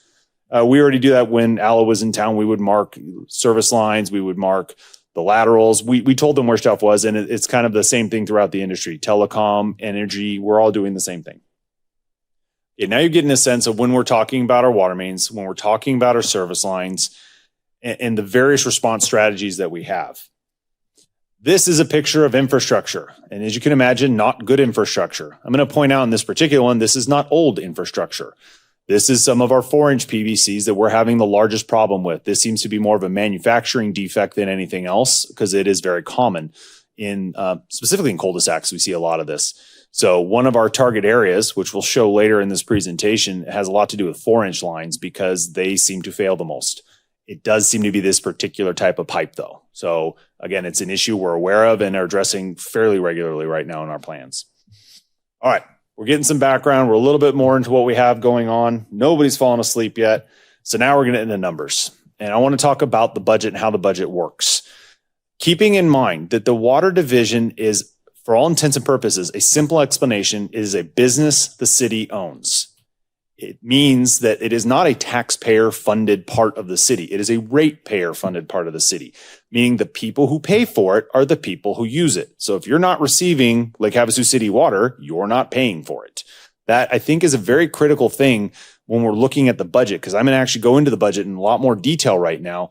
And keep in mind, the funds that we receive are a direct result of what the council has done in adopting rates and budgets for the division. Again, it's operating as its own business. It pays its way for things. It can't be any more important than that. We have to use the funds from our ratepayers to do our work. I think that's a big way of saying that. We're not general funds in any way, shape, or form. Let's look at that budget breakdown. So let's just talk about this year coming up. Where is that money going?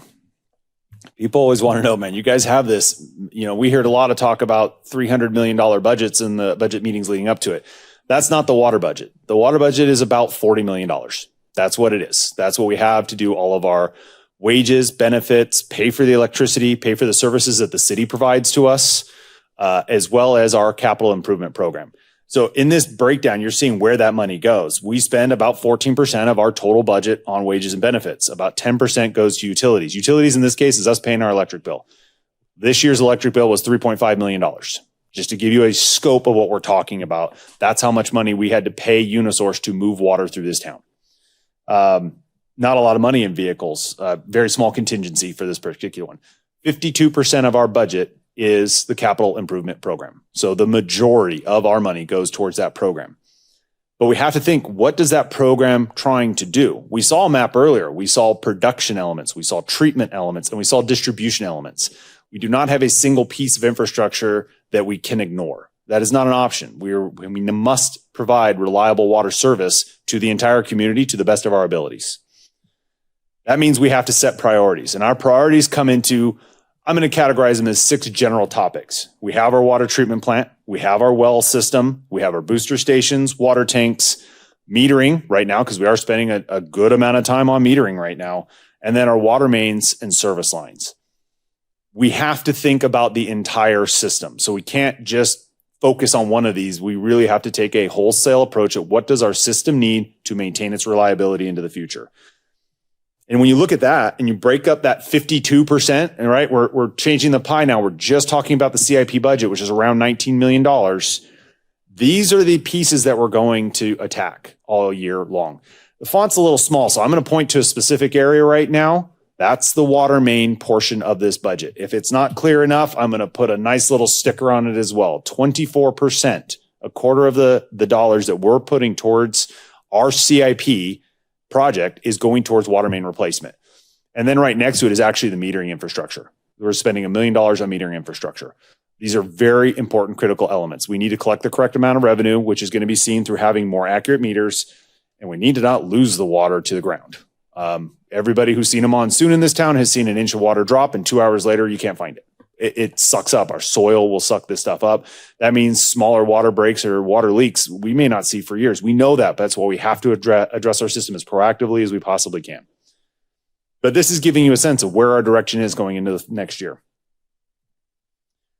I talked a lot in previous meetings about our strategy for approaching water main replacement and how we are not going by the seat of our pants and we are using data. And I've mentioned in previous meetings our use of AI. This is an area of new technology, but not necessarily. We've been looking at how to do water main replacements in desktop exercises like this for years. Our water master plan has a version of this already inside of it, but it's a desktop version where you run very few iterations. When you get to use the computer models, you get to run thousands and thousands and thousands of iterations and determine where truly is your problem. And to make it as kind of as simple as possible, our partnership with Voda. Voda is the name of the company that has our water break data, has the size of our pipes, has the age of the pipes, the pressures in those pipes throughout the entire system. And it's able to put it into this computer model. And it's really a numeric guessing model, but they're fantastic at what they do because they can do so many scenarios for you so fast. You get to see a very good average approximation of what's going to come out of your system. When you're looking at your system, you want to determine 2 really important factors. What's the likelihood that it's going to fail? And what's the consequence that it fails? These are two different things that are going to get you to your overall risk of that pipeline. You can imagine the pipeline in front of the hospital has an incredibly high consequence of failure, right? We do not want the hospital to fail. We do not want our dialysis centers to fail. Schools actually have a fairly high consequence of failure. Likelihood of failure is a combination of factors that include the age of the pipe, the number of breaks that have happened on the pipe, the pressure in the area, the general flow through the area. So it's taking in a multitude of data to determine what's going on. Now, this exercise is an example exercise. I went into the model and I said, hey, tell you what, tell me who's the most likely to break in the next 5 years. What's my top 1%? If I were to take a guessing stick, what would be my best guess? These red lines on the left side of your screen are showing where those would be. Various sticks throughout. What you're going to notice a lot is they look like they're in cul-de-sacs. That's that 4-inch line that we keep telling everybody is that's actually our bigger issue. It's a bunch of tiny little 4-inchers because they fail more often. We replaced 2 this weekend. That's what we're dealing with. So the model's telling us that same data. Model has a cool little trick too. It'll actually do planning for you. If you go in there and give it your scenario of, hey, I have X amount of dollars, I have X amount of years, it'll start telling you what projects you should be targeting. And we can combine this effort here of targeting what projects are appropriate for water mains with things like our street repair programs, or if we're doing repaving projects. We can now look at this and go, hey, my map says over the next 5, this example that I built in the model this time was over the next 5 years, if I had $18 million, where would you send me and for how long would it take?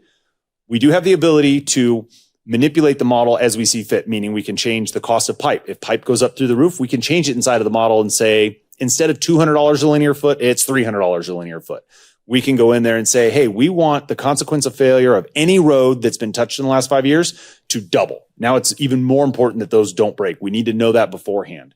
And it'll give you a list of what the projects are and what their cost is and about how long they take. We set the parameter for how long we think we can do each one. So we can say, we assume 1,000 feet could be done in a month. And we put that into the model and it'll spit out what we can do. And to give you a better sense, I don't know if you guys can see project 20 there. It's kind of in the middle spot. I picked that one because inside of the project is the actual data that's driving why that project shows up. You get your LOF rank. So this particular piece of pipe ranks number 57. Of the 1,000 segments of pipe we put in there, this one happens to be ranked 57. Its consequence of failure is in the top 11%. So it's not that high. It doesn't have a huge consequence of failure, but it's pretty high. It has a huge risk because the combination of the risk and the likelihood of failure are combined to make this a much more likely to fail and likely to cause problems pipe. And then you can see some of the other. We know it's a 4-inch. We have an installation year of 1970. We know it's asbestos cement pipe or asbestos concrete pipe. This is a good target. This is something that the model is now telling me something that my field data verifies. My field data says this should be something I should go after, and the model's giving me that information back. So what we've seen now is we've shown you guys essentially what kind of breaks we're dealing with in the system, where our budget's coming from, and how we're looking to the future to do these projects.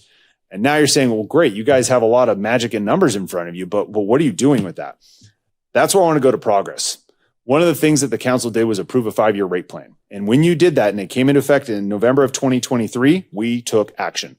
So what you have on this graphic here in the orange line is the total CIP spending in the water division over the years going back to 2018. The blue line represents the CIP spending on mainline replacements. Keeping in mind, there are going to be segments that we replace because they broke. So other pieces were getting fixed during this, but this is the planned work. And what you're seeing is essentially very little planned work being done. I won't speak to the priorities previous to me being with the department because that's not fair, right? I don't know what the polls were to do certain things. What I can tell you is that when the rates were approved and the edict was given, make the system work and make it efficient, we immediately started doing that. So those rates go into effect in November of 2023. That meant that we had to ramp up the design, ramp up the construction, and that happened all in 2024. And that's why you're going to see this big spike in use in 25. Because of the way we had to pay for things, a lot of the payments from the 24 efforts ended up in 25. So really those 2 years kind of belong together. You're seeing that over $3 million being spent per year on water main replacement. So we've talked about now like how the system is built, how we're looking going forward, and how that progress is already being made. And I hope with that information, we have a better understanding of not only how the water system operates, what we're currently doing, and what we plan with. And with that, I'm happy to take any questions. Thank you, Mr. Kellett. Great presentation on how the system works. Thank you for providing that for us. I'll open up to questions for members of the council. Vice Mayor Diaz?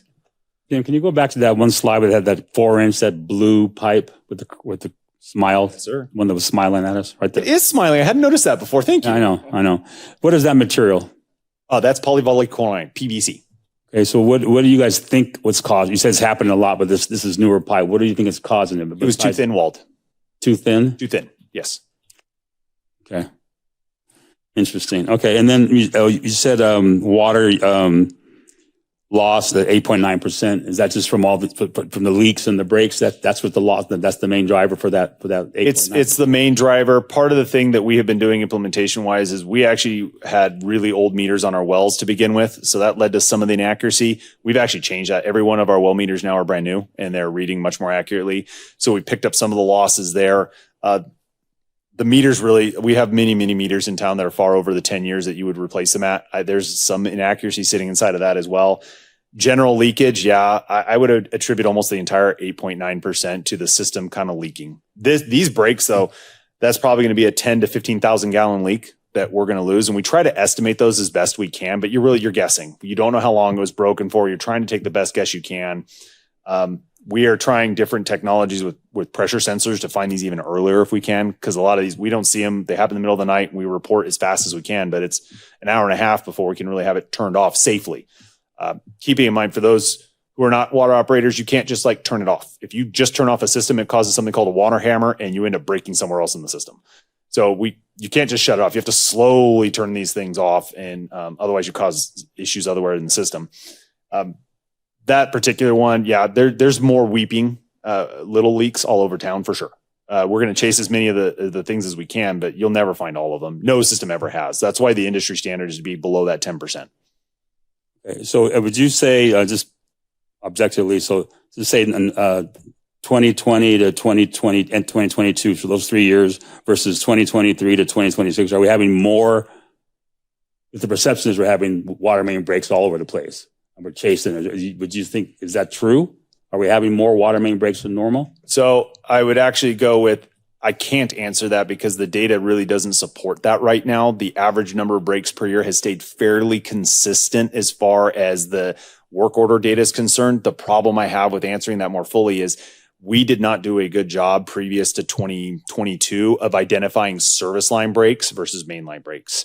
And there is a vast difference. Mm-hmm. Service line break is going to be a 1-inch line. It's a far less amount of water. They're also much closer to the surface. So they break because people are just in the area of them.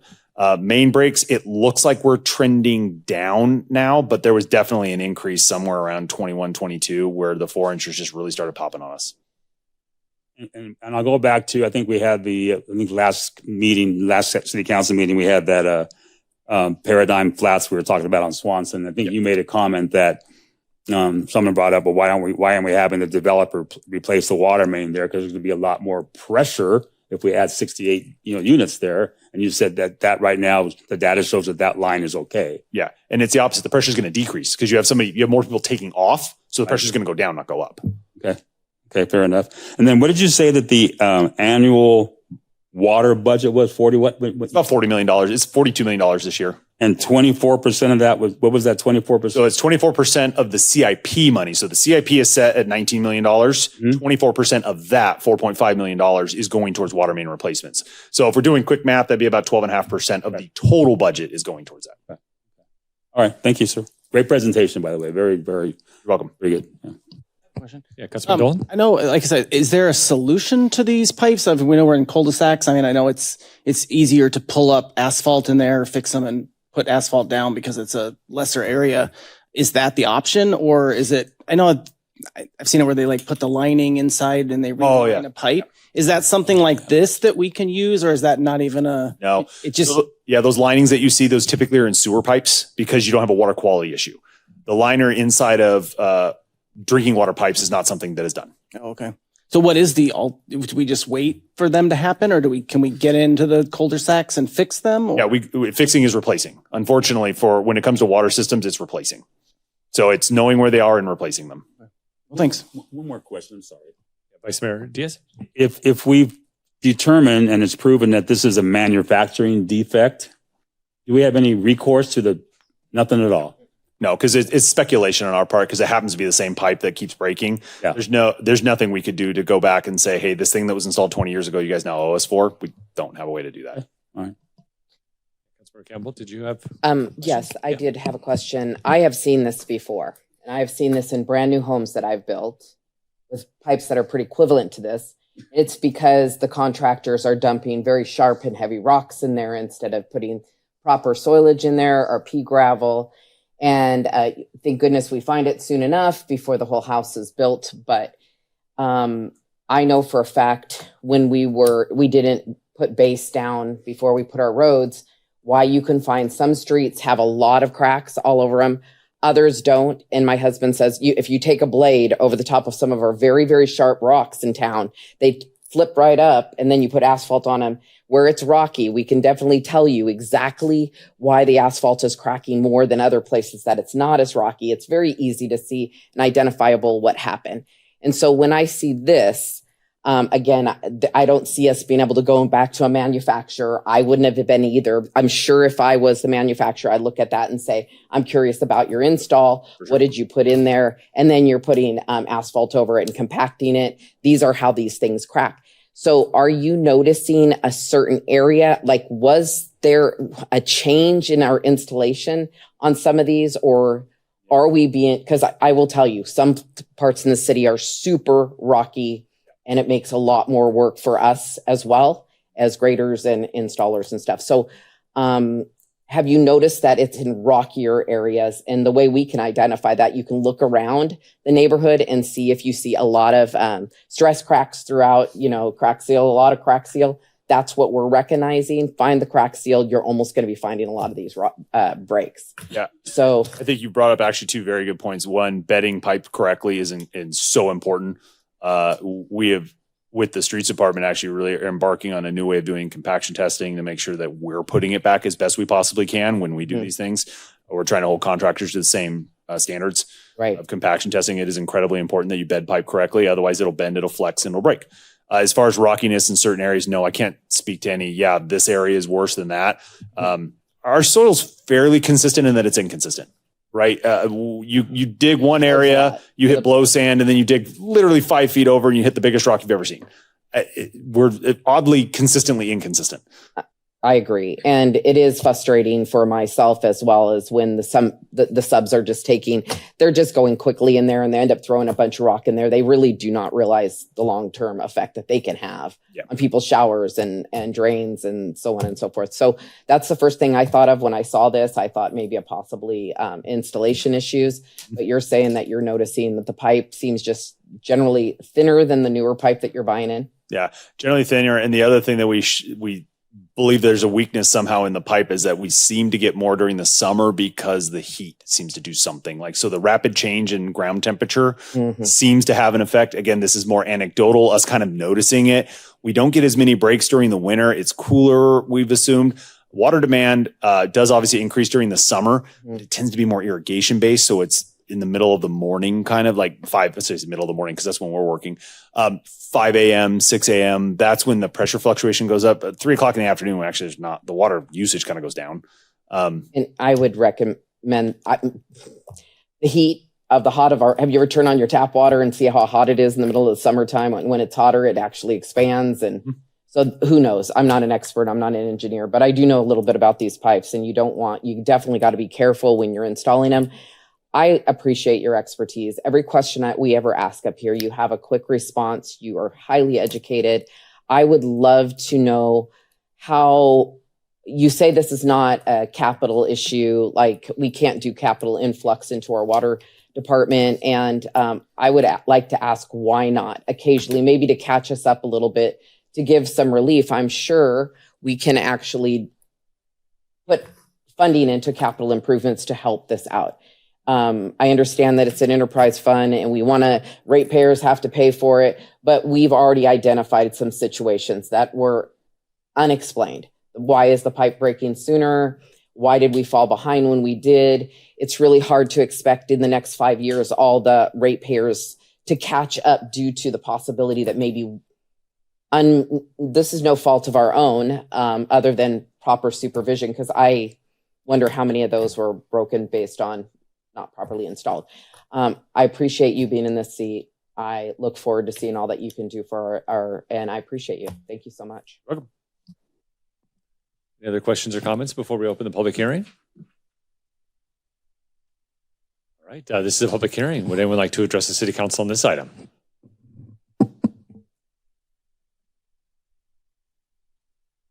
Seeing none, we'll go ahead and close the public hearing, bring it back to council. Just a couple of comments from what I see. I appreciate your presentation, Mr. Kellett, but we're doing the right things now. So it seems like we didn't have the right funding mechanism in prior to the rate structure being adopted. But now that we have that, we're doing what we need to do. We're meeting industry standard or best practice benchmarks is what I saw. We're operating the system on data, which is fantastic. We are making data-informed decisions, and we will have, as a council, we will have to review rate strategies as we go forward to figure out how do we make those priorities and address them as we go through. So, all right, thank you for the presentation. Yeah.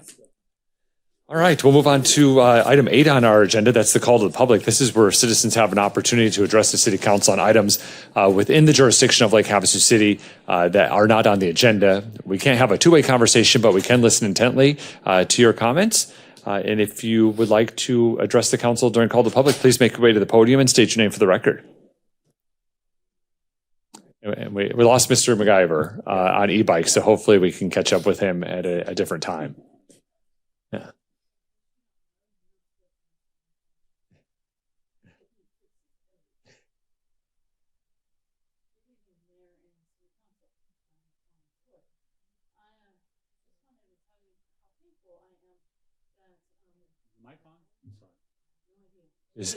Is it green?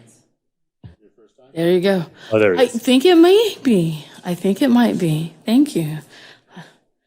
Do you know, I've never actually had to push the button before, so.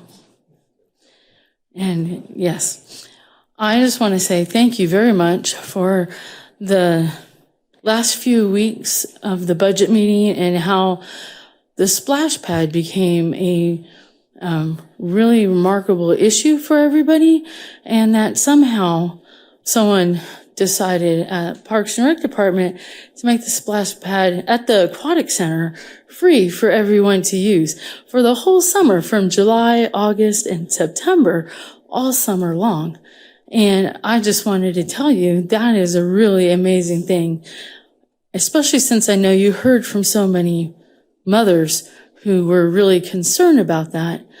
I don't know how often people have ever discussed with you how much they wanted dollar days at the Aquatic Center, but I would like to say, I think if during this year you could have the splash pad, which always cost for people to use until this year, perhaps you can implement dollar days next summer for summer vacation. And again, just the public school summer vacation, not all 14 weeks of summer from July till September.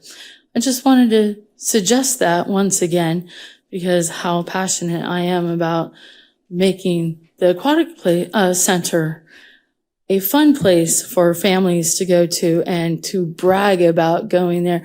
Do you know Go Lake Havasu, which you guys pay for tourism and advertising, children's social media accounts, especially the teenagers, as they go to the Aquatic Center and have fun, you would be getting free advertisement, and it wouldn't cost you to have them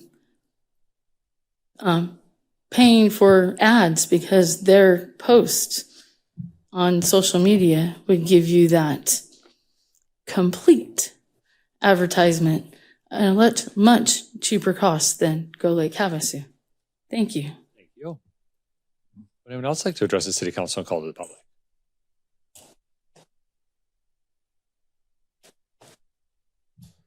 Good evening again, City Council Mayor. So I just want to quickly reiterate what Bonnie said about, she's too humble, but she's been up here before asking for $1 a day. for the splash pad for kids in the summertime, and that has not been implemented. So I'll have a shout out for her idea for ongoing. If we can afford it this year free, which is great, we can afford it next year at free or $1 a day. So I support her in that, but that's not why I'm here today. Just wanted to reiterate or talk about the celebratory reading in the Declaration of Independence that I put together this year. I put that together. I worked with Joe Nolet, who was dropping the flag over the London Bridge together. We had a lot of synergy. I want to thank the city, and I'm going to get her name right, Jerry Bracamonte. Thank you. So I want to, again, thank her. I started this in January I had the idea many years ago, but finally in January, the new year, I thought I'm going to do it. Quite the process. She helped me work through it. 2 different permits I had to fill out through the city, $1 million in insurance. But it was all worth it. I don't know if you can put the photos up there, probably not, but that's okay. We had 6 veterans read. We had 3 different readings of the Declaration of Independence. I asked 6 veterans came to read. It was amazing to watch people who have defended our freedom for these people in particular, but throughout 250 years of our country's life. We had 11 youth, and we had 9 adults, including the mayor. Thank you, Mr. Mayor, for reading. And we had hundreds of attendees. Minute 24 left. So 2 things. I put together a 4x8 Declaration of Independence, 4x8 foot, with room on the bottom for people to sign. So I had that out there for 2 days. I bet I had hundreds of signatures on that thing. It's too big for a time capsule. Joke? No? Okay. Thank you. But I think it probably has some enduring value. And if all of us collectively or individually can think about what we could do with a 4x8 foot Declaration of Independence, since it's a 250th birthday, that would be might be a good thing. I don't happen to know. It's not going to stay in my garage forever. But anyway. And then another thing that was pretty cool is I got an email on my way home about 1:00. I helped with the sound system at the lowering of the flag. So if you heard some bad sound, that was me going in between my phone. But there was a documentary filmmaker who was in town. She sent me a text at around 11 a.m. saying, "Hey, are you going to have another reading?" It's like, no, I had one. But anyway, we got together, and she is doing a film on America 250, specifically the Colorado River. She started up at the Hoover Dam, spent a couple days up at the Hoover Dam. I went, she was at the Cause having a coffee with her mom. I said, I'm 3 blocks away. I'm going to go over and meet. So long story short, she asked if I could recreate that. I didn't, but I did. I went out the next day and actually read the Declaration of Independence with 2 young girls. There could be a film about Lake Havasu in the next 3 years. It's a long-term project, and it might be. And she also went out during the evening. I helped her. I carried her camera, and she took photos of everyone on the channel, fireworks, all of that. So that might be a cool thing in the future. These things apparently take 3 years. I don't know. I'm not a filmmaker, but look forward to that in the future. Thank you. Thank you, Mr. Barrett. Thank you for organizing that event. It was a great event. Would anyone else like to address the City Council during call to the public? All right, we'll go ahead and close the call to the public. Item 9 on our agenda, current events. Are there any council committee reports? Vice Mayor Diaz? Yeah, so we have a Go Lake Havasu board meeting tomorrow. I will not be able to attend, but I already told their board the why, and I'll get all the information and I'll report at the next meeting. But they are in the process of screening possible candidates. I have about 15 candidates for the new director position, and we've gone through, I think, 2 already that we've screened. And we have about 11 to 12 more, and then they're going to process of elimination, get it down to maybe the top 5, and they'll come in for face-to-face interviews. But they're deep in the process of looking at hiring a new director. Thank you. Thank you, Vice Mayor Diaz. Councilmember Campbell? Mayor, I want to thank Anthony Kowalski and Sarah from the MPO, and also our lobbyist, Nick, last name? Samonetta. Did I do that right? That's a good word. Okay. Anyhow, we did a Zoom meeting. It was very good in regards to how Lake Havasu City can come on board, including the county, to have resolutions to support the RTAC agenda, which was the federal agenda. 2 items, very important items that we are still lobbying against, because this does sunset September 30th. It doesn't look like we're going to meet the deadline that we'd hoped to do. But by Tom Dorn, the lobbyist for RTAC, has already sent several letters. The point is this, you guys have heard me say it again, and it's so dire that in 2009, we changed the way we did our federal funding. We took the original census of 2000 and decided that we're just going to put a little bit of money year after year after year to that. High growth states like Arizona and Texas are very upset with the fact once we identified through the RTAC, which is Rural Transportation Advocacy Council, which I chair, and I truly appreciate chairing, we did identify by doing what they called modernization of our transportation funding. In 2023, we had MAG do a data and said, what would it look like pre-2009?